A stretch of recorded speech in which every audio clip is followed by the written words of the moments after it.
સુરતની લાલગેટ પોલીસે હત્યાના ગુનાને અંજામ આપી ભાગી છૂટેલા હત્યારાને ગણતરીના કલાકોમાં ઝડપી પાડી સળિયા પાછળ ધકેલી દીધો હતો.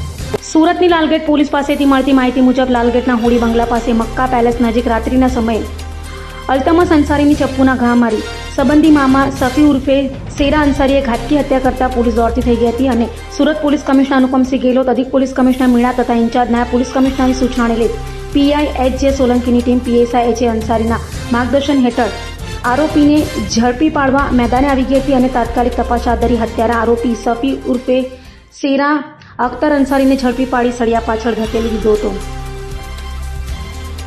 ગઈકાલ તારીખ 8/6/2026 રોજ લાલગેટ પોલીસ સ્ટેશન વિસ્તારની હદમાં હોળી બંગલા ખાતે મક્કા પેલેસ એપાર્ટમેન્ટની નીચે એક હત્યાનો બનાવ બન્યો છે, જેમાં આરોપી શફી ઉર્ફે શેરા અંસારીએ પોતાના દૂરના ભાણિયા એવા અલ્તમસ અંસારીની ચપ્પુના ઘા મારીને હત્યા કરેલ છે. પ્રાથમિક રીતે દેખીતું કારણ એવું જણાઈ આવેલ છે કે આરોપીને એવી શંકા હોય કે મરણ જનારના આરોપીની પત્ની સાથે સંબંધ હોય, જેની અદાવતમાં એણે એની હત્યા કરેલ. અભય થઈને નિષ્પક્ષતાથી નિરપેક્ષ રીતે વાસ્તવિકતાનો અરીસો રૂપી સચોટ માહિતી લાવતો સત્યની સાથે અભય ટાઈમ્સ.